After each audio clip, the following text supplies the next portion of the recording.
ಶ್ರೀಗುರುಭ್ಯೋ ನಮಃ. ಹರಿ ಓಂ. ಓಂ ನಾರಾಯಣಾಯ ವಿದ್ಮಹೇ ವಾಸುದೇವಾಯ ಧೀಮಹಿ ತನ್ನೋ ವಿಷ್ಣು ಪ್ರಚೋದಯಾತ್.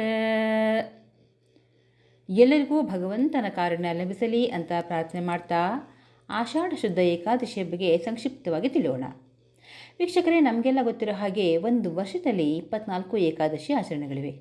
ಪ್ರತಿ ಏಕಾದಶಿ ಆಚರಣೆಯೂ ಒಳಿತೇ ಆದರೂ ಆಷಾಢ ಮಾಸದ ಶುಕ್ಲ ಪಕ್ಷದ ಈ ದೇವಶಯನಿ ಏಕಾದಶಿ ಬಹಳ ಮಹತ್ವವನ್ನು ಹೊಂದಿದೆ. ಆಷಾಢ ಏಕಾದಶಿಯ ಆಚರಣೆ ಆಗಿರಲಿ, ಕೇವಲ ಇದರ ಮಹತ್ವವನ್ನು ಅರಿಯೋದ್ರಿಂದನೇ ಸಾಕಷ್ಟು ಪುಣ್ಯವನ್ನು ಗಳಿಸಬಹುದು ಅಂತ ಶ್ರೀಕೃಷ್ಣ ಧರ್ಮರಾಯನಿಗೆ ಹೇಳಿದ್ದಾನೆ. ಆಷಾಢ ಶುದ್ಧ ಏಕಾದಶಿಯನ್ನು ಪ್ರಥಮ ಏಕಾದಶಿ, ಪದ್ಮ ಏಕಾದಶಿ, ಶಯನಿ ಏಕಾದಶಿ ಹೀಗೆ ಹಲವಾರು ಹೆಸರುಗಳಿಂದ ಕರೆಯಲಾಗುತ್ತೆ. ಆಷಾಢಸ್ಯ ಸ್ಥಿತೇ ಪಕ್ಷೇ ಏಕಾದಶ್ಯಾಮುಪೋಷಿತಃ ಚಾತುರ್ಮಾಸ್ಯ ವ್ರತಾನಾಂತೂ ಕುರ್ವಿತ್ಯ ಪರಿಕಲ್ಪನಂ ಅಂತ ಹೇಳಿರೋ ಹಾಗೆ, ಈ ಕ್ರೋಧಿ ಸಂವತ್ಸರದ ಆಷಾಢ ಏಕಾದಶಿಯನ್ನು ನಾಳೆ ಅಂದರೆ ಬುಧವಾರ 17ನೇ ತಾರೀಕಂದು ಆಚರಿಸಲಾಗುತ್ತೆ. ಈ ದಿನ ಬಹಳ ವಿಶೇಷವಾಗಿದ್ದು, ಇವತ್ತಿನಿಂದಾನೇ ಅಂದರೆ 17ನೇ ತಾರೀಕಿಂದಾನೇ ಚಾತುರ್ಮಾಸ್ಯ ವ್ರತ ಕೂಡ ಆರಂಭ ಆಗುತ್ತೆ.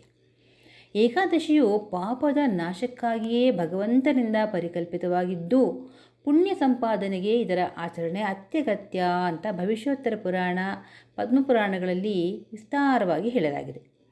ಹಿಂದೂ ಧರ್ಮದಲ್ಲಿ ಹೆಚ್ಚಿನ ಧಾರ್ಮಿಕ ಆಧ್ಯಾತ್ಮಿಕ ಮಹತ್ವವನ್ನು ಹೊಂದಿರುವ ಈ ದಿನ ಪೂಜೆಯನ್ನು ಹೇಗೆ ಮಾಡಬೇಕು ಅಂತ ನೋಡೋಣ ಬನ್ನಿ. ಆಷಾಢ ಶುದ್ಧ ಏಕಾದಶಿಯ ಪೂಜಾ ವಿಧಾನ ಬಹಳ ಸರಳವಾಗಿದೆ. ಬೆಳಗ್ಗೆ ಬೇಗನೆ ಎದ್ದು ಪವಿತ್ರ ಸ್ನಾನವನ್ನು ಮಾಡಬೇಕು. ಸ್ನಾನಕ್ಕೆ ಸೋಪು ಅಥವಾ ಯಾವುದೇ ಬಾಡಿ ವಾಶ್ ಇದನ್ನು ಬಳಸದೇ ಇರೋದು ಬಹಳ ಒಳ್ಳೆಯದು. ಬೇಕಾದರೆ ಕಡಲೆ ಹಿಟ್ಟನ್ನು ಬಳಸಬಹುದು.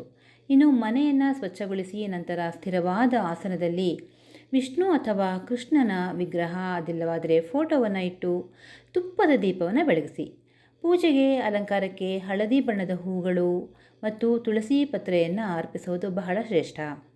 ಈ ಸಂದರ್ಭದಲ್ಲಿ ವಿಷ್ಣು ಸಹಸ್ರನಾಮ ಮತ್ತು ವೇದ ಮಂತ್ರಗಳನ್ನು ಪಠಿಸಬಹುದು ಅಥವಾ ನಿಮಗೆ ಗೊತ್ತಿರುವ ನಾರಾಯಣ, ವಿಷ್ಣುವಿಗೆ ಸಂಬಂಧಿಸಿದಂತಹ ಯಾವುದೇ ಗೀತೆಗಳನ್ನು, ಹಾಡುಗಳನ್ನು ಹಾಡಬಹುದು, ಶ್ಲೋಕಗಳನ್ನು ಹೇಳಬಹುದು, ಮಂತ್ರಗಳನ್ನು ಕೂಡ ಹೇಳಬಹುದು. ಇನ್ನು ಮರುದಿನ ದ್ವಾದಶಿ ತಿಥಿಯೆಂದು ಪಾರಣೆ ಮಾಡುವುದರ ಮೂಲಕ ಉಪವಾಸವನ್ನು ಅಂತ್ಯಗೊಳಿಸಬೇಕಾಗತ್ತೆ.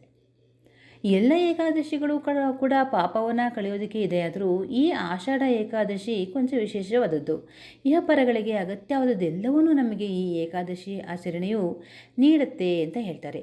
ಜಾತಿ, ಧರ್ಮ, ಲಿಂಗ ಭೇದವಿಲ್ಲದೆ ಶಾಸ್ತ್ರಾನುಸಾರವಾಗಿ ಯಾರು ಬೇಕಾದರೂ ಕೂಡ ಈ ಏಕಾದಶಿಯನ್ನು ಆಚರಿಸಿ ಪುಣ್ಯವನ್ನು ಸಂಪಾದಿಸಬಹುದು. ಭಕ್ತಿ ಶ್ರದ್ಧೆಯಿಂದ ದಶಮಿ ದಿನ ಅಂದರೆ ಇವತ್ತು ಒಪ್ಪತ್ತು ಮಾಡಿ ಏಕಾದಶಿಯೆಂದು ಸಂಪೂರ್ಣ ಉಪವಾಸವನ್ನು ಬ್ರಹ್ಮಚರ್ಯದ ಮೂಲಕ, ಸತ್ಯವನ್ನು ಹೇಳುವುದರ ಮೂಲಕ ಆಚರಿಸಬಹುದು. ಮತ್ತು ದ್ವಾದಶಿಯೆಂದು ಪಾರಣೆಯನ್ನು ಮಾಡಿ ಭಗವಂತನಿಗೆ ಅರ್ಪಿಸಬೇಕಾಗತ್ತೆ. ಭಗವಂತನ ಚಿಂತನೆಯ ಕಡೆಗೆ ಅಥವಾ ಭಗವಂತನೆಡೆಗೆ ಹೋಗಲು ಅಡ್ಡಿಯಾಗಿರ್ತಕ್ಕಂತಹ ಇಂದ್ರಿಯಗಳ ಅಶುದ್ಧತೆ, ಮನಸ್ಸಿನ ಕೊಳೆ, ಖಿನ್ನತೆ, ಉದ್ವಿಗ್ನತೆಯನ್ನು ಈ ಏಕಾದಶಿ ಆಚರಣೆಯು ಪರಿಹಾರವನ್ನು ಮಾಡುತ್ತೆ.